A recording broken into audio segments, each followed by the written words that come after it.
biasanya yang cukup lama ini? Liburnya berapa lama ini? Kalau dosen nggak libur soalnya. Jadi nggak tahu ya, kalian udah cukup lama ya libur. Saya belum buka, presensinya ini ya. Kalau saya belum buka, khawatir kalian belum bisa absen, gitu. Jadi saya nanti mungkin, setelah selesai saya buka supaya bisa kalian absen, ya. Gitu, sambil jalan nanti atau nanti di tengah-tengah ya. Ini saya bisa lihat dulu wajah-wajah kalian, seger-seger, sehat-sehat semua? Kok ditutup videonya? Ini kan cuma 8 orang ya, kita jarang tatap muka, saya nanti enggak hafal loh ya, wajah-wajah kalian ya. Ini angkatan 2018, masih kenal ya. Nanti kalau ketemu angkatan 2020 itu yang saya nggak pernah tatap muka ya. Ya, selamat pagi, seger-seger semua ini. Ya, Stevi, Graciela, ini masih bimbingan saya, masih sering ketemu kalau bimbingan. Yang lain jarang ketemu ya. Ini satunya siapa ini yang masih, oh Karen. Karen sama siapa ini yang belum buka ini? Graciela belum muncul. Ya, sebaiknya kita membiasakan diri disiplin ya. Jadi kalau kuliah, anggap aja kita offline ya, meskipun offline-nya ini sangat-sangat fleksibel ya. Jadi saya juga minta pemahamannya juga ya, kalau saya di rumah ini kadang-kadang juga banyak gangguan teknis ya. Di rumah kan sekarang ini susah ya, enggak ada ART gitu ya, ada asisten rumah tangga. Jadi kadang-kadang ini semua sekolah anak saya, kalau nanti ada bel gitu ya, ting tong, saya terpaksa harus izin bukakan pintu ya, kalau enggak ada orang. Jadi sama-sama fleksibel kan ya. Mohon pemahamannya. Sebaliknya saya juga memahami kalau kalian di rumah juga butuh fleksibilitas ya. Tapi bagaimanapun juga, saya harapkan setiap mata kuliah itu diikuti dengan sungguh-sungguh, ya. Karena kalau dulu waktu offline itu seringkali mahasiswa karena harus berbagi kegiatan juga seringkali ya, harus absen ya, atau tidak hadir sehingga titip absen ya. Yang sekarang ini sebetulnya kalian enggak usah titip absen ya. Kalau saya bebaskan, nanti, presensinya kalian mau isi pada nggak hadir, saya juga nggak tahu. Tapi kalau misalnya ya, saya tahu terus, saya menulis yang sebenarnya, nanti yang di, apa, sama pusat yang dipakai itu yang dari dosen, ya. Semua sudah tahu ya itu ya. Jadi kalau ada 2 daftar kehadiran yang berbeda, itu yang digunakan yang dari dosen, ya. Oke ya, tapi intinya bebas saja, kalau ada keperluan boleh izin ya. Selama kuliah kalian ada keperluan mau tutup video juga nggak apa-apa, tapi tolong aktif ya, aktif kalau ada diskusi ya, di chat mungkin ya. Nah, seperti itu. Baik, untuk kuliah pendahuluan ini saya belum banyak materi yang akan disampaikan ya. Jadi nanti, Permisi Bu, ada yang belum di ACC. oh ada yang belum di ACC, ini berarti ada yang ya oke. Nah, sebelumnya saya mumpung belum lupa juga, ini komunikasi di awal kemarin memang saya masukkan agak malam ya, materi kuliah maupun info-info pengumuman ya terkait dengan link Zoom atau RPS ya. Nah, kalau ada keterlambatan ini karena di awal saya memang minta tolong, beberapa, mahasiswa yang saya sudah sering jadi satu tim ya, Feren, terus juga dengan siapa itu ya, Graciela ya, karena kebetulan bimbingan ya. Jadi kalau saya memilih orang-orang tertentu, bukan berarti saya pilih-pilih ya, tapi kan memang sering berkomunikasi. Jadi saya minta tolong setelah ini dibuatkan grup ya, setelah tahu siapa pesertanya ya. Mungkin sebelumnya belum tahu pesertanya siapa. Ya, ini ada berapa orang? 11 orang, berarti 10 peserta ya. Nggak keberatan ya siapa nanti adminnya? Feren ya? Saya Iya, minta Bu. nggak keberatan ya. Oke, terima Ya. kasih. Ya, terima kasih ya. Jadi nanti dibuatkan grup peserta mata kuliah TPP Gasal 2021 ya, karena banyak grup kadang bisa keliru ya. PIK ada kok TPP, sorry ini banyak PTP, TPP gitu ya, mirip-mirip ya. Saya khawatir keliru dengan yang PTP, ini TPP ya, pengemasan pangan, atau ditulis pengemasan gitu aja, pengemasan pangan ya, untuk info-info yang lebih cepat gitu ya. Baik. Kemudian yang awal ini saya juga akan menunjukkan pembagian dosen yang mengajar ya, selain RPS, bagian dosen yang mengajar, kemudian juga ini apa? Mata kuliahnya. Ini saya enggak minta foto video dulu karena tadi saya belum buka ini ya absennya, nanti di tengah-tengah mungkin ya. Jadi siap-siap, ini yang mungkin masih pagi belum siap-siap, nanti saya minta on video ya. Setelah saya buka presensinya. Sekarang saya mulai dulu dengan RPS ya dan pembagian dosen yang mengajar. Saya share screen dulu.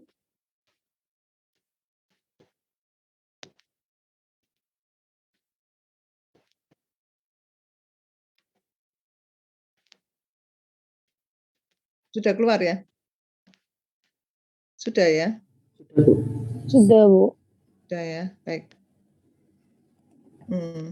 Ya, jadi setiap semester kalau ganti mata kuliah, RPS ini bisa dievaluasi ada perubahan ataupun masih tetap ya, tergantung ya kondisinya ya. Seperti kalian tahu di jurusan itu baru terjadi perubahan kurikulum 2020.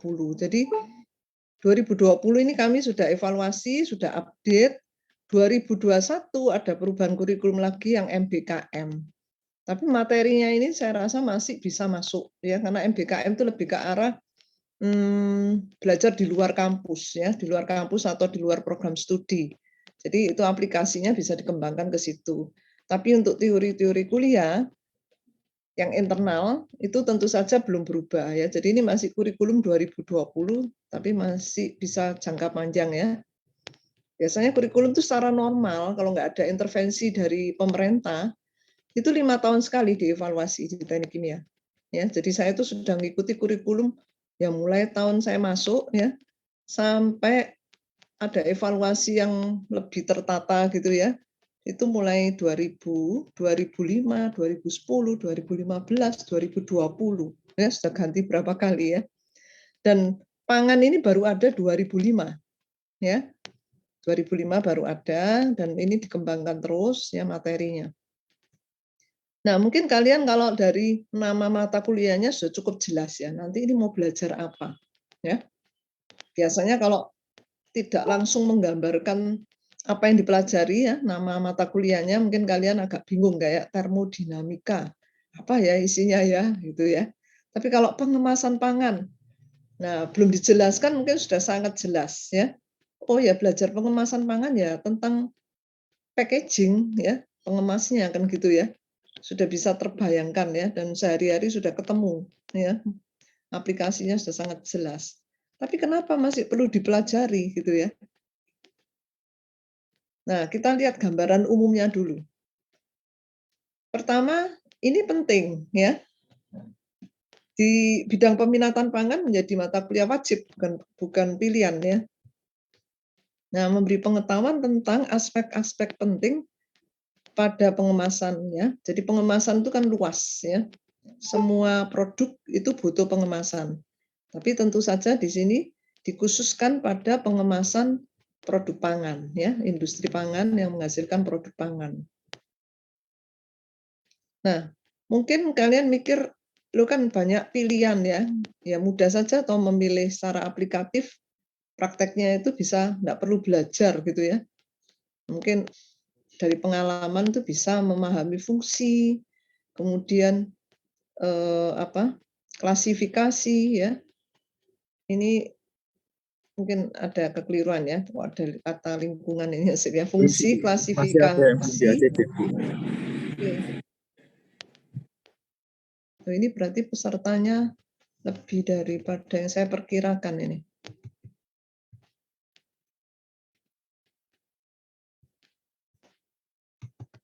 Kok nggak mau ini saya ACC ini. Oh, sudah. Ya, jadi ada fungsi klasifikasi dari pengemas ya. Nanti kita di pendahuluan ini kita lihat apa itu fungsi dan klasifikasi lebih detail ya. Kemudian kalau nanti masuk di tiap-tiap material, kita belajar proses pembuatan dan karakteristiknya ya, karakterisasinya ya. Nah, materialnya apa saja? Kita tahu pengemas itu bisa dari bahan logam, gelas, kertas, plastik. Nah, plastik sendiri ada 2 jenis ya, plastik sintetik dan material yang dari bio ya, bioplastik alam ini biasanya ya. Nah, selain itu mahasiswa diberikan teori dan perhitungan. Jadi mungkin kalian bayangkan, oh ini hafalan semua ya, enggak ada perhitungan. Teknik kimia kan syarat dengan perhitungan ya. Nah, tentu saja ini masih butuh ya perhitungan, tapi memang tidak full ya. Sebagian saja dari materi itu membutuhkan perhitungan. Misalnya apa? Perhitungan untuk memperkirakan masa simpan ya. Ditinjau dari aspek permeabilitas. Nah, kalian sudah belajar di mata kuliah unit operation ada perpindahan massa kan ya. Ada perpindahan massa dan panas. Kalau di sini lebih ditekankan perpindahan massa ya. Transfer. Nah, apa yang berpindah? Ya, bisa dari dalam keluar atau luar ke dalam gitu ya. Yang berpindah apa? Tentunya di sini kalau pengemasnya sudah dibuat tertutup rapat ya, biasanya orang awam bayangkan nggak bocor gitu ya. Kalau itu yang dikemas bentuk cair, liquid atau bentuk padat gitu ya. Jadi nggak ada yang keluar, masanya aman. Nah, belum tentu ya. Biasanya kalau orang awam kan gitu, pokoknya rapat nggak bocor gitu ya, nggak ada lubang sedikit sekecil apapun gitu ya. Jadi yang di dalam masanya nggak berubah ya. Yaitu yang dilihat oleh mata ya, kasat mata. Lah yang tidak bisa dilihat oleh mata, misalnya gas-gas ya. Nah, itu nggak diperhatikan. Nah, orang teknik kimia itu kan belajar senyawa itu enggak hanya yang bisa dilihat toh pada cair, tapi juga uap air ya, udara, gas-gas tertentu. Ya itu teknik kimia kan belajar fase itu lengkap. Ya. Kalian sudah belajar termodinamika, itu pun kalau saya tanya ada H2O, kalau dulu semua langsung bayangkan air ya. Sekarang kita punya 5 fase. Itu kalau pakai hitungan-hitungan harus diperhatikan ya. Tapi kalau di sini tidak ada hitungan ya sudah masuk yang fase gas semua ya atau uap. Uap. Tapi bedanya uap dan gas apa? Ada hitungannya ya, ada konsep tersendiri. Ya, di sini enggak usah dicampur aja sudah. Bentuknya pokoknya uap atau gas ya. Nah, sifat barier ya, barier itu apa? Kalau permeabilitas itu kebalikannya dengan barier. Ya, permeabilitas itu yang bisa dilewatkan, barier itu yang ditahan. Ya, dua hal yang punya hubungan ya, tapi berlawanan pengertiannya ya. Permeat itu lewat, barier yang tahan. Itu dipelajari juga dari aspek sampai ke sifat aseptiknya, mikrobiologi ya. Terus ada perpindahan. Perpindahan apa di sini? Ya mungkin bahan-bahan kimianya atau apa ya. Di sini nanti akan dibahas sendiri di tiap-tiap materi atau bab ya. Nah, terus untuk menyimpan yang aman supaya tidak mudah rusak, memperpanjang masa simpan itu ada beberapa cara ya. Nah, di sini yang up to date itu sekarang ada yang di modifikasi atmosfernya ya. Jadi bukan cuma dikasih bahan pengawet gitu ya. Kalau konvensional biasanya tambah bahan pengawet. Nah, itu kita akan semakin lama harus mengurangi ya bahan pengawet di dalam ya. Ya diberi tapi yang aman gitu ya. Terus untuk lebih memperpanjang lagi ini bisa modifikasi atmosfernya atau packagingnya ini pakai packaging yang khusus ya, smart dan intelligent packaging. Ya, terus sekarang kalau saudara ingin tahu capaian pembelajarannya apa ya? Di teknik kimia itu tidak membuat sendiri capaiannya ya, sudah ditentukan ya. Satu universitas itu bukan dari Ubaya juga ya, tapi dari Dikti ya. Dikti itu punya CPL banyak sekali. Kemudian diminta untuk memilih ya, mata kuliah itu cocok dengan CPL yang mana. Jadi ini nggak ngarang-ngarang sendiri gitu ya. Kita sudah ditentukan dari pusat, terus kita breakdown, ya. Oh, kalau mata kuliah ini nanti cocok ke CPL 1, ya. CPL 1 tuh apa? Nah, di sini menerapkan matematika, fisika, kimia, bioproses, ya, prinsip rekayasa. Ya, mungkin enggak semuanya, tapi ini kan satu kalimat ini jadi satu paket, jadi enggak bisa dihilangkan, ya. Enggak bisa dihilangkan, ya diambil semua, karena ada misalnya matematika, hitung-hitungan kan ada. Proses fisika, kimia, bioproses juga ada, misalnya gitu ya.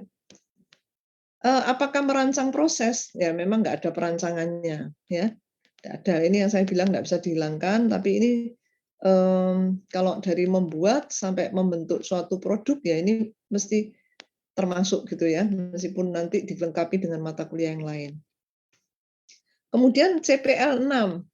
Kenapa di sini perlu CPL 6? Karena nanti ada tugas ya yang dipresentasikan. Nah, itu juga kemampuan untuk mengkomunikasikan hasil pemikiran ya, secara efektif dalam bentuk lisan maupun tulisan. Nah, untuk tugas itu biasanya juga termasuk melakukan perencanaan ini, penyelesaian, evaluasi ya, yang dikerjakan secara mandiri dan berkelompok. Ya. Ya ini secara global ya, kalian lulus itu mungkin semua mata kuliah sudah menyampaikan ada yang sama, ya CPL-nya ada yang sama, gitu ya. Jadi kalian merasa udah tahu gitu ya, tapi ini khusus mata kuliah pengemasan pangan juga ada penekanan di CPMK. Nah, kalau CPMK ini buat sendiri ya. Jadi dosen pengasuh, masing-masing dosen pengasuh itu menyesuaikan dengan materi. Ya, tapi kalau CPL itu tadi yang saya bilang sudah ditentukan ya, tinggal memilih ya mana yang sesuai. Jadi ada 3 CPMK ya. Yang pertama, karena kita belajar macam-macam jenis material dan dari suatu pengemas, maka kita ya harus menguasai prinsip-prinsip pemilihan material pengemas ya. Jadi kalau kita disuruh milih ini cocok mana pengemasnya? Pakai gelas, pakai kertas, atau pakai plastik. Nah, itu prinsipnya kita tahu dulu sehingga bisa menentukan pilihan. Ya, kalau prinsipnya nggak tahu kekurangan dan kelebihan, ya nanti istilahnya trial and error ya, dasarnya kurang kuat. Nah, kemudian yang tadi ada CPL untuk bisa berkomunikasi secara efektif, untuk mengungkapkan gagasan-gagasan ya, atau hasil-hasil seperti percobaan gitu ya. Nah, ini nanti juga dinilai ya, mahasiswa dapat berkomunikasi secara efektif ya, jadi ini dinilai. Terus termasuk tugas kalau ada tugas ya. Prasyarat dari mata kuliah ini kalian lulus untuk, ini saya kok jadi belum update ya, sekarang ini kode diganti lagi ya. Jadi yang lalu itu B, sekarang jadi C, ini mungkin tinggal ganti hurufnya B dan C. Ini kode apa kalian ingat? Yang sudah ngambil mata kuliah? Mata kuliah apa? Mungkin kalian lebih ingat dari saya, karena kan sebelum ngambil sudah ngecek dulu. Kode apa? Kayaknya mikrobiologi pangan. Kan harus Dan lulus mikrobiologi pangan sama apa gitu satunya. pemrosesan pangan ya? Iya. Oke. Ya, karena kalau kalian belajar pengemas, tidak tidak tahu karakteristik bahan yang dikemas, ya nanti enggak bisa optimum ya. Jadi prosesnya menentukan juga untuk menentukan jenis pengemas yang cocok. Oke.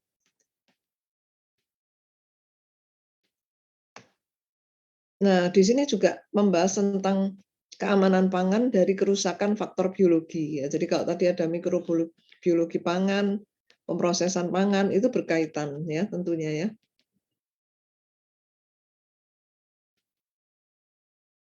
Lanjut.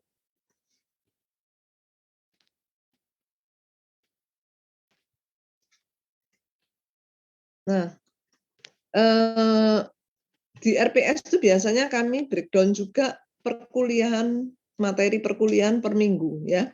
Jadi minggu pertama ini pengertian umum ya, tadi yang saya bilang fungsi, klasifikasi, faktor-faktor penyebab kerusakan itu bahan kajiannya seperti itu. Nah, indikator ini kan kalau sudah diberi kuliah, harusnya kalian menjadi mampu gitu ya. Mampu apa? Nah, level kemampuan ini kalian sudah sering dengar ya, dibagi menurut diagram itu yang mengetahui itu tahap yang paling rendah ya, knowledge saja. Terus kemudian komprehensif itu menjelaskan ya, level lebih tinggi. Aplikasi itu menghitung misalnya gitu ya. Ada juga yang ke arah praktek gitu ya. Terus lebih tinggi lagi ada sintesis, ada analisis. Ya. Nah, kebanyakan mata kuliah ini kalau saya tunjukkan sekilas ya, ini kan enggak untuk dihafalkan ya. Levelnya adalah menjelaskan. Ya, ini menjelaskan semua ya. Jadi nanti memang ujiannya, evaluasinya kalian harus bisa menjelaskan, tidak hanya menghafalkan. Ya. Kalau menghafalkan itu nanti bisa jawab tapi tidak bisa menjelaskan ya, karena dihafalkan. Level itu paling bawah nanti ya, mengetahui saja. Jadi sampai minggu ke-7 ini biasanya kita sampai mana ini? Menguji karakteristik kertas ya, bahan pengemas yang bisa menggunakan kertas. Nah, sebetulnya nanti yang ngajar kertas dan plastik itu adalah saya ya. Kalau mau digabung, kalau itu offline ya, masih bisa ya. Tapi kalau online, mungkin nanti saya menyesuaikan aja. Jadi kalau misalnya itu nanti ada praktikum, ya materinya setelah teori diberikan. Ya. Jadi ini di sini diberikan bahan kertas dan plastik, tapi pada semester yang lalu itu saya sudah bagi juga ya. Kertas sendiri, plastik sendiri untuk praktikumnya. Ya. Ya, ini sekilas saja ya. Karena nanti kan kalian juga bisa nyermati di ULS kalau memang ingin tahu ya. Terus ini ada tugas dengan komposisi 10-15%. Ujian tertulisnya juga sisanya ya. Oke, kemudian untuk referensi, ini kira-kira textbooknya kalian bisa dapat enggak ini secara online? Karena kalau di perpustakaan biasanya ini bisa dipinjam ini ya, food packaging ini. Ini cukup lengkap ini ya. Juga edisi yang terbaru 2013. Gimana? Soalnya kalau kuliah ini memang nggak bisa mengandalkan handout atau PPT saja ya, harus digali lebih dalam, terutama nanti kalau di tugas ya, di textbook-nya.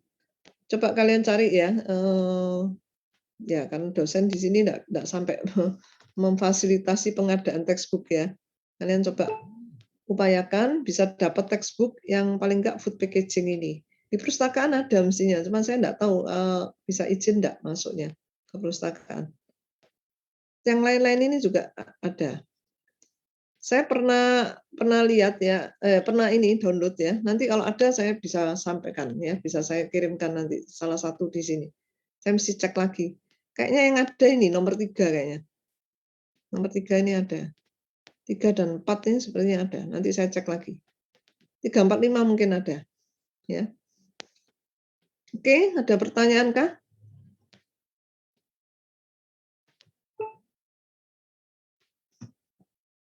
Belum ada? Kalau belum ada, saya stop share screen, saya ganti share screen yang lain.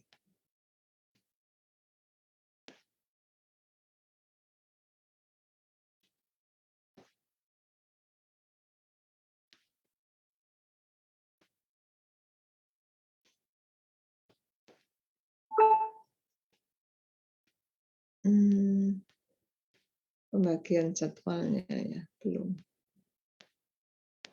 Bagian jadwal yang ini.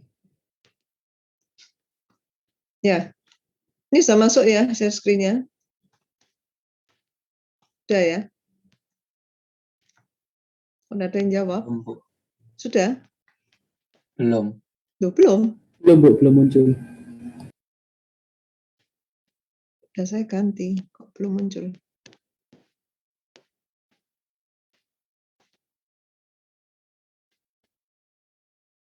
Share screen. Share screen jadwal kuliah. Oke, ini sudah? Sudah ya? Belum? Sudah atau belum? Sudah. Sudah, Bu, sudah. Ya. Tanggal 9 Agustus ini hari ini ya, saya akan menjelaskan yang tadi ya. Kemudian minggu depan ini Bu Emma ya, minggu kedua, minggu ketiga Bu Emma sampai minggu keempat. Nanti ketemu saya lagi minggu kelima ya untuk materi kertas yang tadi saya katakan tadi ya. Nah, untuk materi kertas dan plastik ini ada istilahnya belajar di luar kelas ya kalau offline ya, jadi masuk ke lab. Tapi kalau online ini kan masih suasana pandemi ya. Nah, di fase berapa ini ya, sudah fase keberapa ini ya, itu ada penawaran ya. Jadi kalau kalian memang, mau offline difasilitasi, cuman memang harus daftar dulu. Nah, karena daftarnya ini di awal, saya perlu dapat masukan ya, karena cuman berapa orang mungkin nggak perlu polling-polling pakai Google Drive rasanya ya, atau Bu Emma sudah buat kan? Bu Emma buatkan untuk yang kelas besar kelihatannya ya. Kalau yang kelas kecil katanya ditanya saja langsung ya. Kalian kalau misalnya ditanya mau offline atau online belum bisa jawab sekarang atau bisa? Atau perlu mikir? Soalnya kondisinya seperti ini. Jadi, untuk ini masuknya enggak tiap minggu ya, masuknya 1 kali, terus kita belajar untuk, mulai dari membuat, kalau plastik ini nanti mungkin bioplastik ya. Tapi kalau misalnya kertas itu bisa membuat, kemudian mengkarakterisasi. Nah, ini gini aja, kalau sekarang belum bisa menentukan ya, kira-kira kapan kalian bisa masukkan ini? Kalau misalnya saya beri kesempatan 1 hari itu gimana? Untuk nanti di grup bisa menyampaikan ada berapa orang yang mau offline gitu ya, karena kami juga bingung gitu ya, online-nya sih sudah ada ya, tapi mempertimbangkan kebutuhan skill dari mahasiswa dan kondisinya kan masih memungkinkan kalau misalnya, mahasiswanya memang diizinkan gitu ya dan memungkinkan untuk hadir, ya kami tawarkan, ya. Jadi yang memang, tidak dipaksa, tidak wajib, tapi kalau memang merasa butuh skill-nya, butuh lihat sendiri, karena kalau di video pasti nggak bisa lengkap, gitu ya. Ya terserah, Kak, saya tawarkan aja ya. Mungkin, di grup nanti bisa dijawab ya. Batasnya tapi jangan lama-lama ya, 1 hari ini ya, setelah kuliah.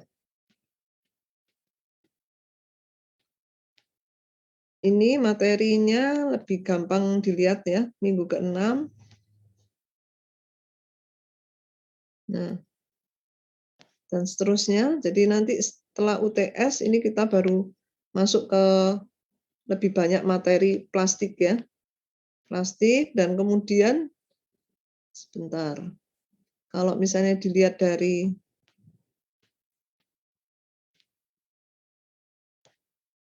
setelah UTS ya, setelah UTS ini baru kalian akan mendapatkan tugas di akhir ya. Nah ini, jadi di akhir nanti ada tugas mengenai, memilih jenis pengemas dan nanti kalau ada, pilihan jenis pengemas apa ya, itu akan disampaikan nanti deket-deket setelah UTS ya, jadi nggak sekarang ya. Dan terakhir adalah presentasi dari tugas.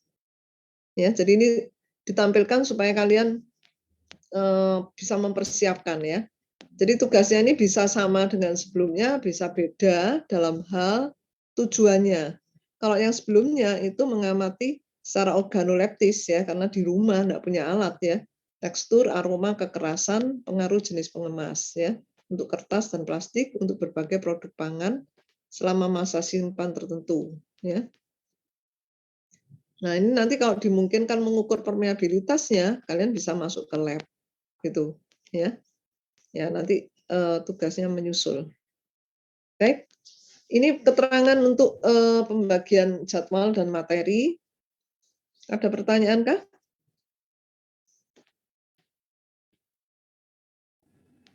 Belum ada Bu untuk sekarang. Belum ada ya. Baik, saya lanjutkan. Ini mesti di stop share dulu.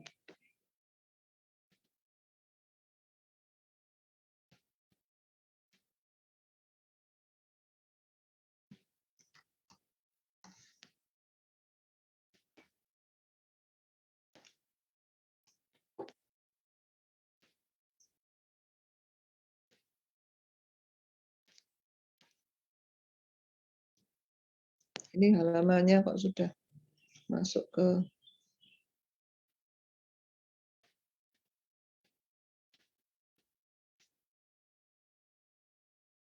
ya. Ini selalu diingatkan ya, supaya enggak lupa ya. Jadi di awal-awal ini tadi sudah saya sampaikan ini ya. Jadi di PPT-nya saya masukkan lagi. Kemudian kita mulai masuk ke nyambung materi.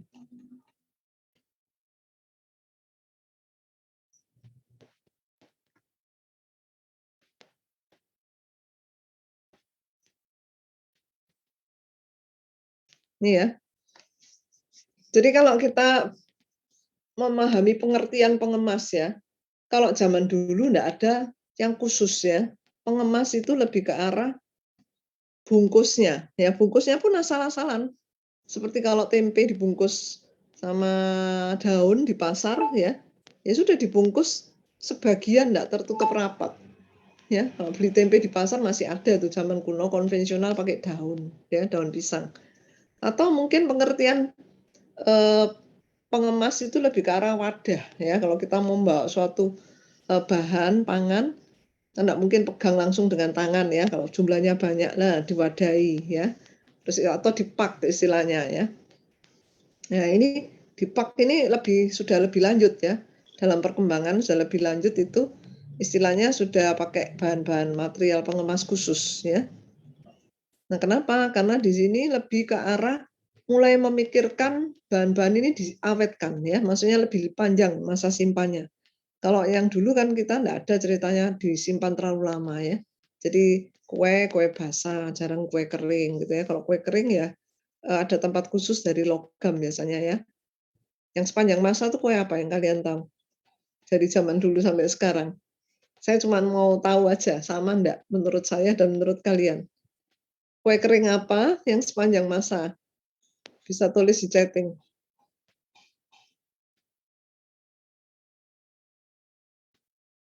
Ayo, kue kering apa yang menurut kalian itu sepanjang masa? Dulu sudah ada, ya mungkin zaman kalian masih kecil, sampai sekarang masih ada. Oke, ada yang nulis kongguan. Ada lagi. Ini lebih sepanjang masa lagi. Maksudnya gini, diminati dari selera bayi ya sampai orang tua. Apa? Saya cuma ingin tahu aja. Oke, regal, kue mari regal. Ya, bagus. Ini berarti ada yang penggemarnya ini ya. Kok masih inget ya? Saya termasuk penggemarnya ini ya. Karena apa? Yang lain tuh bisa bosen gitu ya rasanya. Tapi yang ini tetap sepanjang masa. Makanya bisa awet gitu ya. Yang lain tuh manis-manis bisa bosen. Kalau ini pas gitu ya. Dari muda sampai orang tua ya. Ini sekarang saya enggak ngomong ke bahan pangannya ya, ngomong pengemas lagi. Ini cuma tadi mengkaitkan saja ya. Jadi kita tahu kalau misalnya bahan itu dikemas ya pasti harapannya tetap bersih. Zaman dulu pun ya begitu ya. Sebagai pelindung supaya tidak mudah terkontaminasi dari pencemaran dan juga kalau jatuh itu masih aman ya, enggak langsung kontak dengan bahan yang dikemas ya. Jadi gangguan fisik, benturan, getaran itu pasti ya. Terus juga dari perubahan karena kadar air ya. Di udara lingkungan ini kan kadar airnya juga berubah-ubah dan cenderung tinggi ya di Indonesia. Nah, kalau tinggi itu nanti kalau misalnya kue kering kan gampang lembab ya, mempem. Enggak sekedar rasa, tapi kalau sudah ada airnya itu bisa memicu ada mikroba. Ya kan? Kalau kering kan semakin mencegah timbulnya mikroba ya. Semua tahu ya. Nah, ini kalau misalnya enggak belajar pun ditanya mungkin langsung bisa jawab gitu ya. Jadi gampang gitu ya. Kalau saya tanya ini semua bisa ya. Terus ini kan karena materinya sudah ada di sini ya. Jadi kalau kalian mau saya tanya fungsinya apa selain untuk melindungi tadi ya. Fungsinya apa? Ini sudah ada semua di sini jawabannya ya. Padahal kalau soal ujian saya tanya, itu banyak yang enggak bisa jawab sesuai dengan yang saya harapkan. Jadi maksudnya gini, kalau ada macam-macam fungsi ya, yang perlindungan tadi itu masuk satu kelompok, melindungi dari ya dari kondisi fisik, kimia, mikrobiologi. Nah, ini satu jawaban ya. Jadi kalau fungsi yang lain tuh harusnya fungsi yang lebih di luar ini ya, yang misalnya untuk apa? Kemudahan dalam membuka, menutup, atau ini maksudnya transportasi, distribusi. Nah, ini kan jenis yang lain. Terus juga bisa untuk memberi ukuran ya. Mau ukuran berapa? 1 liter, 1 kilo ya. Nah, jawaban itu maksud saya bervariasi ke situ ya. Terus nanti ada lagi fungsi yang ke arah memudahkan identifikasi, informasi, dan penampilan yang jelas. Ya ini. Ya. Agar dapat untuk promosi ya. Nah, fungsi-fungsi ini ada 6 kalau nggak salah ya. Jadi 1 tadi yang fungsi untuk melindungi dari kerusakan fisik, mekanik, biologi. Kemudian kedua untuk kemudahan penanganan distribusi ini ya, membuka, menutup. 3 memberi ukuran ya. Terus memudahkan memberi informasi, ada lagi enggak? Ya, 4 sampai 5 tuh maksud saya jawabannya tuh bervariasi ya. Tapi ada juga yang begini aja enggak sesuai harapan. Nah, itu yang saya bilang ya. Saya bingung ya, ini mestinya kan tahu toh kalau harapannya itu lebih ke arah bukan sekedar satu kelompok tadi ya. Jadi jawabnya itu cuma satu kelompok tadi, sebutkan fungsi ini, terus jawabnya itu tadi melindungi lah. Akhirnya nilainya nggak 100 gitu ya.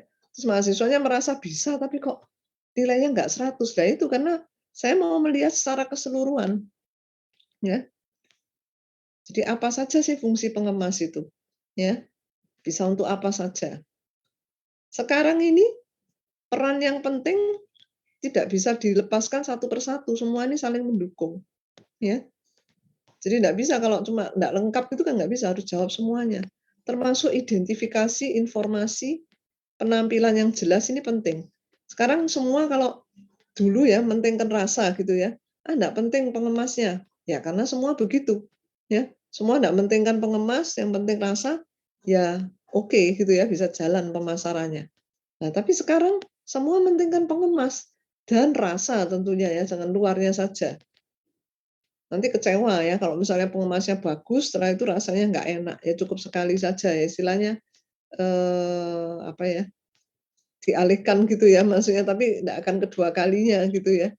Nah, tapi untuk bisa bersaing karena semuanya penampilannya bagus, ini penting ya.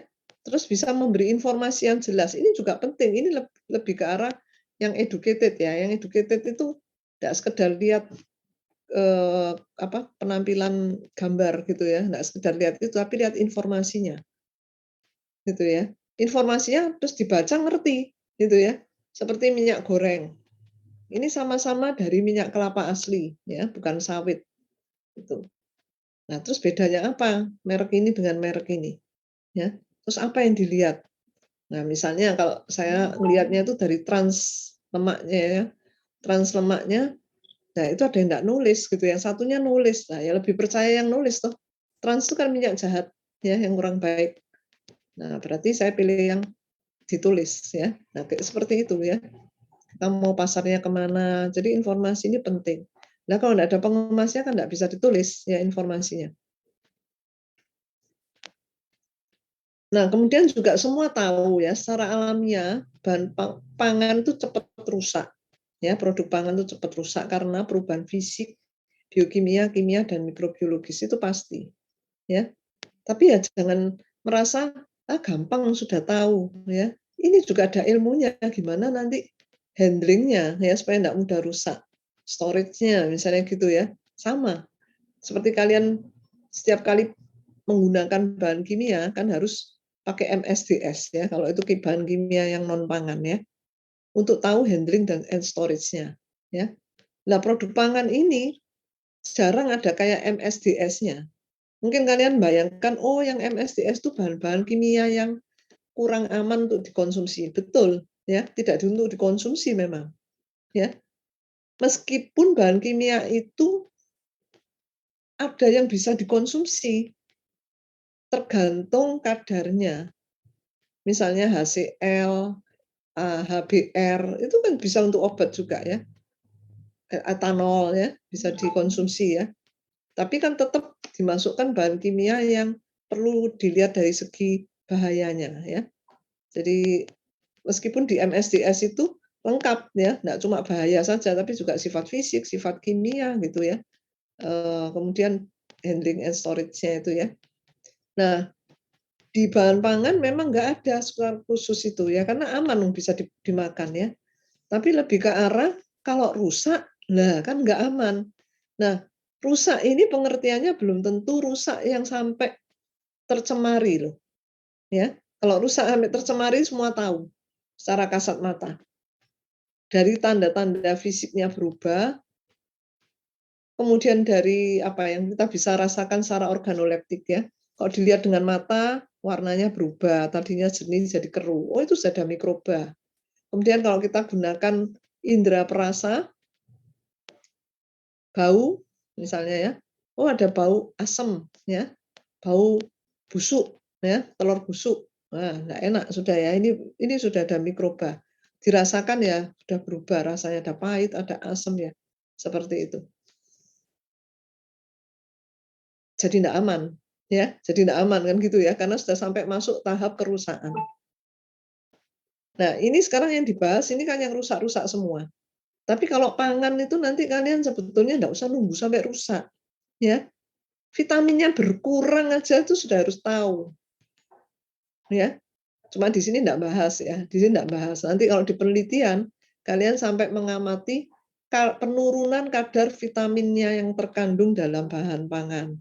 Misalnya dalam buah-buahan. Ya, itu ada penelitiannya. Dan bagaimana mencegah supaya enggak cepat terdegradasi. Ya, vitamin C-nya misalnya ya. Itu penelitian saya juga pernah ke situ. Ya, terhadap buah-buahan, pisang, apel, misalnya gitu, sayur-sayuran pernah. Ya. Jadi nggak sampai busuk. Nah, itu bagaimana kita menyimpannya, itu ada pemrosesan pangan mungkin ya. Seperti itu ya. Sekarang kita ngomong ke pengemas untuk mencegah rusak ya. Nah, kerusakan yang tergantung pada lingkungan itu hampir seluruhnya memang dapat dikontrol dengan kemasan yang digunakan ya. Kerusakan tergantung dari lingkungan itu kan bisa saja karena jatuh gitu ya, kena tekanan ya. Dijual itu sambil ditumpuk-tumpuk, tumpukannya cukup berat ya karena susun gitu misalnya. Nah, itu juga bisa menyebabkan kerusakan ya. Kalian sering nggak belanja buah-buahan misalnya di Superindo, kan di situ pusatnya buah-buahan, ya. Itu kalau kalian lihat yang kulitnya keras saja, misalnya apa? Manggis ya, ini lagi musim manggis kali, kemarin saya beli manggis. Keras kan manggis itu? Kita kalau mau buka aja bisa pakai tangan, nggak usah dipakai pisau ya, tapi dengan tekanan loh, dengan kekuatan 2 tangan gitu ya. Itu pun bisa penyet gitu ya, maksudnya masuk ke dalam gitu kulitnya itu kalau misalnya ketekan ya. Itu nanti bisa nggak dipilih gitu ya. Itu buahnya. Belum lagi pengemasnya, ya. Kalian perhatian enggak pengemas yang sekarang lagi viral itu apa? Susu ber ya. Susu ber pakai kaleng. Loh, kaleng itu kan kuat toh kaleng itu ya. Kemarin saya ke Superindo, saya lihat, loh kok tumben ya masih ada stok, biasanya habis. Nah, karena kena promosi viral itu ya. Habis. Loh kok masih ada sisa? Ya, saya pengen tahu aja. Ini mesti ada sesuatu kok nggak dipilih orang, ya. Jadi saya cek, oh ternyata kalengnya itu juga peok-peok ya, blenjes segini masuk gitu, ambles gitu. Ada amblesnya gitu. Nah itu mungkin ya ketumpuk-tumpuk ya, itu nanti kerusakan mekanis. Itu sebetulnya juga kurang baik nanti kalau misalnya luarnya juga sudah begitu ya, makanya nggak dipilih orang, ya, nggak dipilih pembeli ya. Nah seperti itu perlu menjadi perhatian. Kenapa gitu ya penyebabnya? Apa ada tekanan dari luar atau dari dalam gitu ya. Kalau dari dalam kan gelembung keluar, kalau ini dalam ya dari luar ke dalam ya. Kalau gas itu bisa menekan dari dalam keluar, ya. Jadi ada peristiwa absorpsi misalnya gitu ya. Nah, bisa mempengaruhi juga ke rasa ya, kehilangan dan rasanya tidak sesuai dengan yang diinginkan. Nah, jenis pengemas sampai sekarang kita masih temukan macam-macam ya jenis pengemas karena memang dunia ini kan seringkali prosesnya siklus ya. Sudah maju gitu ya, tapi tidak ditinggalkan yang lama ya, masih dipertahankan. Meskipun availability-nya ya, ketersediaannya biasanya sudah semakin berkurang ya, didominasi yang modern ya, sintetik ya, kemasan-kemasan modern. Tapi orang tuh seringkali kadang-kadang melihat kelebihannya masih ada yang tradisional. Kira-kira apa sih kelebihan dan kekurangan dari kemasan tradisional dibandingkan sintetik? Bisa ditulis di chat. Ayo semua mikirkan, siapa tahu nanti keluar di soal ujian ya. Jadi sudah tahu jawaban benar salahnya. Apa kelebihan dan kekurangan kemasan tradisional dibandingkan yang sintetik ya. Ya, ini coba nulis ya, apa yang ada, nggak usah lengkap-lengkap, nanti yang lain nambahi. Coba apa? Kemasan tradisional, kelebihannya apa, kekurangannya apa? Kalau sintetik apa?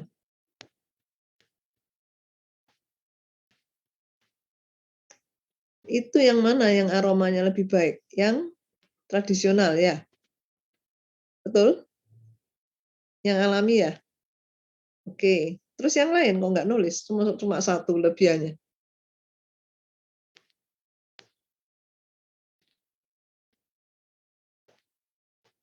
Kelebihannya lebih murah dan ramah lingkungan. Sebentar. Kekurangannya nggak bisa kedap udara dan umur simpan lebih singkat. Nanti kita simpulkan dari jawaban-jawaban. Oke, lebih cepat rusak pasti ya, karena ini kan bahan alam. Dia mudah diuraikan oleh bakteri ya. Kalau dibuang ya jadi aman karena tidak sampai numpuk ya di lingkungan ya, tapi cepat rusak ya. Jadi di sini sudah mencakup kelebihan dan kekurangan ya. Jadi kalau misalnya sekarang lemper ya, lemper itu bisa pakai bungkus yang plastik tapi warna hijau. Pernah ketemu kan ya? Tapi rasanya beda dengan yang dibungkus pakai daun beneran ya. Jadi rasanya itu bisa khas gitu ya, kayak aroma makanan beneran. Kalau plastik tuh nggak nyatu ya, cuma sekedar pembungkus. Jadi nggak nambahi aroma yang lebih enak gitu ya, untuk bisa menambah selera. Jadi itu kelebihannya. Tapi kalau pengemasnya saja nggak awet, apalagi bahan yang dikemas ya. Jadi bahan-bahan alam itu kan terbatas usianya ya, nggak bisa tahan lama. Nah, terus nggak bisa melindungi dirinya sendiri kan, apalagi melindungi yang dikemas gitu ya. Nah, itu kelemahannya. Jadi kalau bahan yang sintetik buatan manusia itu kok lebih awet ya, kok lebih pintar daripada buatan Tuhan ya, yang bisa nyiptakan bahan alam ya, bisa lebih awet. Ya, emangnya benar. Ya, mesti ada plus minusnya. Lebih awet tapi belum tentu aman. Belum tentu aman, karena apa? Bikinan manusia, buatan manusia itu kan banyak chemical-nya. Ada yang bisa nanti itu migrasi kadang-kadang ya, kalau dipicu oleh kondisi lingkungan yang mungkin kadar air tinggi, suhu tinggi misalnya gitu ya. Nah itu ya berbahaya kalau misalnya ada chemical-nya ya, kalau dalam jumlah yang signifikan atau terakumulasi ya. Itu kekurangannya. Terus kalau kelebihannya ya pasti lebih tahan lama tadi ya. Buatan manusia lebih tahan lama.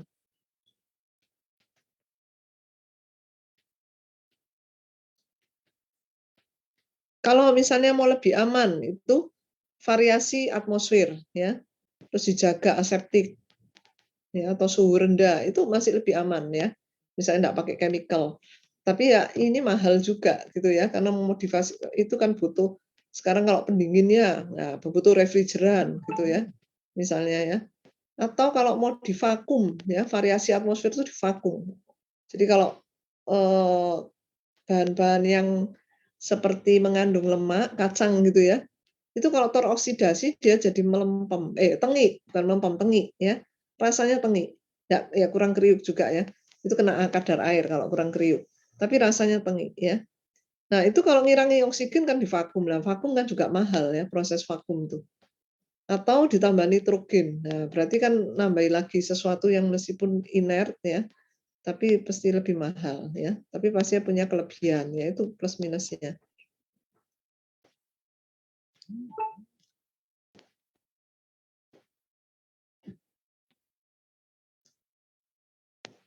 Nah, memang kalau produk pangan ini tidak mudah ya, untuk menjaga dari pasca panen sampai dikonsumsi itu dalam kondisi yang prima gitu ya, tanpa cacat gitu, itu sulit. Biasanya mesti ada bagian-bagian yang sudah diupayakan tapi nanti belum tentu maksimal gitu ya. Sehingga nanti indikatornya tidak maksimal itu sampai di konsumen umurnya nggak panjang. Nah, upaya untuk membuat umur panjang itu yang seringkali ya makanya buah-buahan juga mahal ya. Kalau misalnya perlu di apa, macam-macam teknologinya itu ya, perlu dikembangkan, ya. Nah, kita teknik kimia itu seringkali tidak memperhitungkan sampai pasca panennya. Kalau orang pertanian itu sudah dari, hulunya ya, dari mulai dipanen, kalau hilirisasi itu orang teknik kimia biasanya produk akhirnya ya. Jadi sudah dijual di supermarket itu baru mikirkan gimana supaya waktu dikonsumsi itu punya masa simpan lebih panjang, itu sudah hilirisasi ya, sudah terakhir, sudah sampai konsumen. Jadi kalau kita sudah beli di supermarket, itu kan, waduh sudah beli kok baru sehari 2 hari pisang misalnya ya, kok sudah cepat mateng, terpasang buah.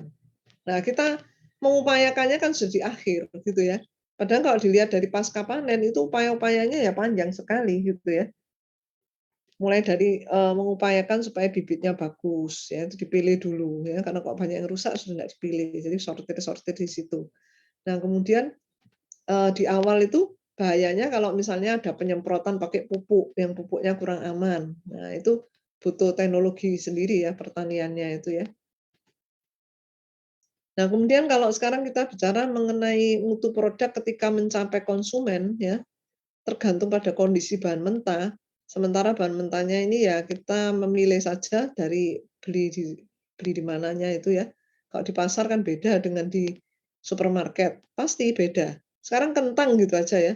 Kalau beli di pasar murah tapi kotor ya. Kalian harus nyuci, butuh air banyak gitu misalnya ya. Nah, kalau di supermarket sudah dicuci. Cuma kadang-kadang di supermarket itu sudah direkayasa juga ya, supaya warnanya lebih bersih lah, itu bisa saja ditambah pemutih lah itu. Kalau mau jujur ya, harus memilih bahan yang aman ya, nggak boleh asal-asal gitu. Nah, kemasan alamiah itu nggak mampu memenuhi persyaratan minimal yang diperlukan sebagai bahan pengemas dalam hal masa simpan ya, sehingga perlu bantuan teknologi. Ya, kemasan sintetik itu dapat memenuhi sebagian besar dari persyaratan yang dibutuhkan ya. Jadi kalau kalian sebelumnya merasa, apa sih yang dipelajari di pengemasan pangan? Nah, ini sebetulnya teknologinya ini, ya, apalagi kalian orang teknik ya belajar teknologi. Saya dulu sebelum, di teknik kimia ada bidang peminatan pangan ya, jadi saya juga waktu itu relatif baru ya, masih baru mengembangkan polimer. Nah, di polimer sendiri saya tetapkan polimer yang sintetik. Karena enggak ada kurikulum pangan dan waktu itu memang kebutuhannya masih sintetik, saya ngembangkan yang sintetik berarti non pangan, ya. Jadi bukan yang dikonsumsi kan, ya. Pada saat saya membutuhkan, mengembangkan peralatan untuk karakterisasi, produk polimer ya, saya mencari alat untuk mengukur berat molekul, ya. Nah, karena belum pengalaman kan mesti cari informasi ya ke orang-orang yang sudah pengalaman praktisi.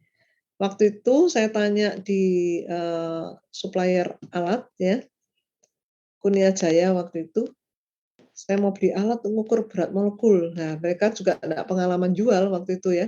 Saya diajak ke Sampurna. Menurut dia di Sampurna itu banyak ahli packaging, katanya gitu. Nah, saya sempat mikir, loh packaging-nya Sampurna itu apa ya? Sampurna itu kan lain ya, rokok gitu ya. Saya nggak kebayang gitu ya. Tapi ya sudah, saya ikuti aja gitu, karena kan di sana banyak dokter-dokter lulusan luar negeri yang doktornya tuh ngambil khusus packaging. Ternyata memang di situ, apa, saya dapat informasi gitu ya, cuman memang akhirnya alatnya nggak sama yang saya beli ya. Tapi karena dia khusus tentang pengemas ya, meskipun saat itu bukan pengemas pangan, ya nggak apa-apa gitu ya, saya paling enggak dapat pengalaman gitu ya, sehingga saya bisa menentukan yang mana nanti yang saya pilih gitu ya. Jadi saya gabungkan dengan pengalaman saya ke Mas Pion waktu itu ya. Mas Pion pakai alat apa untuk mengukur berat molekul, terus ini pakai apa gitu. Cuma pengalamannya dia memang waktu studi di Jerman gitu ya. Ya sudah itu saya gabung-gabungkan sehingga bisa ngambil keputusan ya dengan dana yang ada. Nah itu. Jadi maksudnya saya baru tahu bahwa pengemas ini ternyata nggak bisa diabaikan gitu ya. Ada ilmunya sendiri ya. Kalau sekarang kamu diberi kuliah ini memang masih dasar ya. Tapi kalau mau mengembangkan ya nanti bisa dikembangkan sampai S2, S3 khusus pengemas. Itu buktinya saya ketemu yang khusus belajar pengemas ya, meskipun kerjanya di Sampurna, tapi ternyata kepake juga gitu ya. Packaging ya, non pangan waktu memang. Kalau ada pertanyaan silakan ditulis di chat. Kalau enggak ada, saya anggap jelas. Ada pertanyaan kah? Belum ada. Belum ada. Nah, sekarang kalau ditanya klasifikasi kemasan, ya saya rasa semua sudah tahu ya. Tapi kalau mau menjawab yang lengkap, kategori klasifikasi ini ada 5 ya. Kita tahu frekuensi pemakaian. Apa itu frekuensi pemakaian? Kira-kira apa? Dikaitkan Mungkin dengan bisa apa? Apa? berkali-kali dipakai gitu ya Bu, bisa dibuka tutup gitu frekuensi pemakaian. Yang lain mungkin? Oke. Jawaban yang lain? Banyaknya pengemas itu dipakai dalam kehidupan sehari-hari, Bu. Itu melihat dari kata frekuensi ya. Tapi Iya. lebih dikategorikan apa? Yang memisahkan gitu loh ya, bukan sekedar banyaknya gitu ya. Kalau frekuensi kan artinya memang banyaknya, tapi ke arah apa? Ada jawaban lain?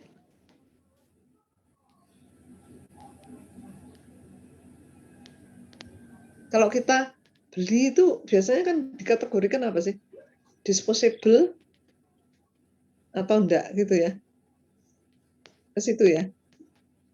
Nanti kita lihat masing-masing ini ya. Cuma saya ingin tahu aja kalau struktur, kalian bayangkan apa? Struktur.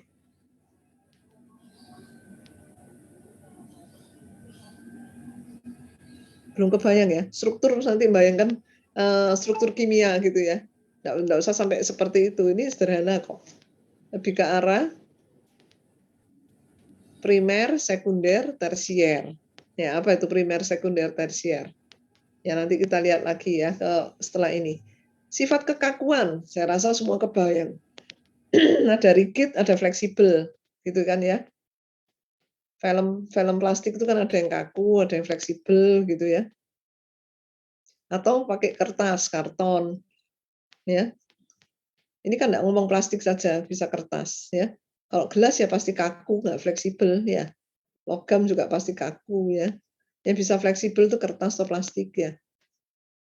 Sifat perlindungan terhadap lingkungan ya ini nanti ada yang hermetis ya, hermetis terhadap mikroba, kedap udara dan sebagainya.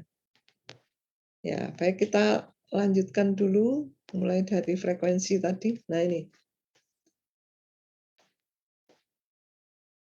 Sekarang ini kan banyak himbauan ya. Botol plastik selain yang merek-merek tertentu, misalnya Tupperware gitu ya, itu sudah terkenal ya. Tidak boleh dipakai berulang. Nah, terus kalau dibuang kan jadi limbahnya nanti numpuk. Ya, nanti harus ada apa istilahnya itu kepedulian dari produsennya untuk mau mengolah ya. Jadi nggak boleh terus nggak mau tahu gitu ya. Makanya kan dibentuk seperti pemulung-pemulung yang ngepul gitu ya, untuk kerjaannya juga nanti dikembalikan ke pabrik-pabrik itu ya, CSR-nya dia harus mau ngolah lagi gitu ya, ke situ. Jadi ada nilai tambah dan untuk ini lapangan pekerjaan pemulung-pemulung itu, ya. Nah, bungkus-bungkus plastik, bungkus ini ya, nah itu disposable. Kalau yang dari bahan alam pasti ya. kertas, karton itu ya sudah nggak mungkin bisa dipakai lagi. Nah, yang bisa berulang kali itu jenis gelas memang ya, botol, gitu. Kalau zaman dulu tuh memang dituker ya, ganti lagi. Botol kecap juga gitu, tapi sekarang kecap kan sudah beralih ke plastik juga, disposable akhirnya, ya. Nah, kekurangannya kan karena bisa pecah itu tadi gelas, sehingga, orang berganti yang lebih aman ya. Karena kalau sudah pecah itu repot ya, bersihkannya, belum lagi, konsekuensi kena pecahannya ya, alat-alat bahan pengemas dari gelas. Ini yang masih dulu sering ya, tapi sekarang juga lewat pemulung tadi bisa ya. Orang nggak ngembalikan ke tokonya, kalau dulu orang ngembalikan ke tokonya, zaman saya masih seperti itu, zaman kalian kan nggak ada ya, kembalikan ke tokonya ya nggak mau ya. Ini gimana caranya kita bisa, menyalurkan ke pemulung ya. Ini frekuensi pemakaian. Gimana dengan struktur ya. Tadi saya bilang struktur itu lebih ke arah bukan kimianya, tapi lebih ke arah, langsung atau tidak langsung dipakai sebagai pengemas ya. Kalau langsung ya dia primer, langsung. Primer yang terutama ya, tidak sekunder. Kalau nggak ada wadahnya ini gimana kita bisa tahu ukurannya berapa gram ya, 250 gram untuk susu, 400 gram gitu ya. Minuman juga demikian. Kemasan sekunder itu gabungan atau melindungi kelompok kemasan primer ya. Sekaligus untuk bawa itu ya. Misalnya sekarang pesan satu kotak satu kardus susu, satu kardus isi berapa ya, macam-macam kan, itu berarti memberi ukuran ya, beri ukuran. Terus bisa juga untuk pelindung ya, untuk transportasi, untuk transportasi ya. Kalau dulu buah-buahan mungkin sampai sekarang ya, buah-buahan supaya enggak cepat rusak, ini kan harus kuat ini pelindungnya, pakai kotak kayu ya. Nah, kalau misalnya dari kemasan sekarang sampai tersier gitu ya, karena dibungkusnya supaya rapat gitu ya. Jadi ada bahan yang pertama aluminium, terus kardus, terus karton, kertas, terus karton ya. Jadi ada tersier, kuarterner ya, semakin berlapis-lapis ya. Lebih aman, lebih awet. Jadi jelas ya ini maksud struktur seperti ini. Sifat kekakuan ya, tadi saya bilang semua tahu ini pasti ya, nggak usah dijelaskan ya.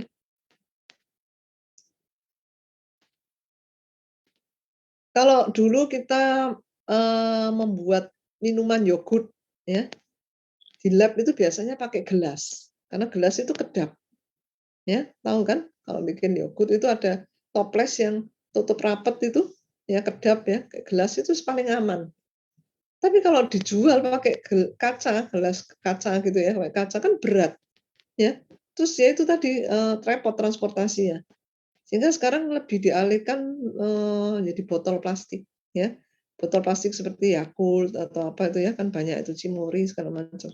Itu masih kaku, nggak fleksibel botol plastik. Tapi ada juga yang kayak cup ya, yang bisa dipencet itu, kayak, pasta itu ya, cup itu semi fleksibel ya istilahnya ya. Nggak fleksibel banget, semi fleksibel. Kecap, saus ya, itu juga pilihan yang, praktis ya. Pilihan yang praktis juga kalau misalnya sambil nyetir mobil, nggak tumpah-tumpah gitu ya. Yakult, yogurt itu sekarang gitu caranya ya. Ya makanya itu perkembangan, yang terkini orang memperhatikan pengemasnya supaya lebih praktis. Kemudian sifat perlindungan terhadap lingkungan ya. Yang tadi saya katakan, kita nggak bisa lihat ya kerusakannya.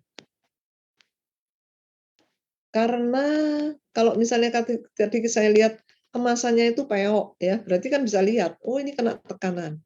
Nah ini bagus-bagus saja ini kemasannya, ya rapet ya. Apalagi kalau kita beli keripik ya, kan dulu banyak ya keripik, nggak usah dulu, sekarang banyak ya kita lihat kemasannya pakai kertas, plastik, terus dilapisi aluminium bagian dalamnya ya, aluminium foil gitu misalnya ya. Sebelum saat ini ya, saat ini sudah banyak yang bisa mengembangkan pengemas yang tahan uap dan gas. Jadi keripik sampai beberapa bulan itu nggak melempem. Tapi sekitar tahun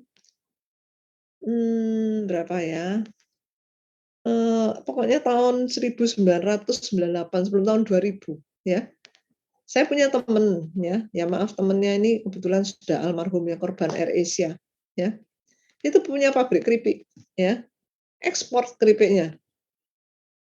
Dan karyawannya itu ada yang dari teknik kimia. Prosesnya sudah bagus ya. Sudah bagus.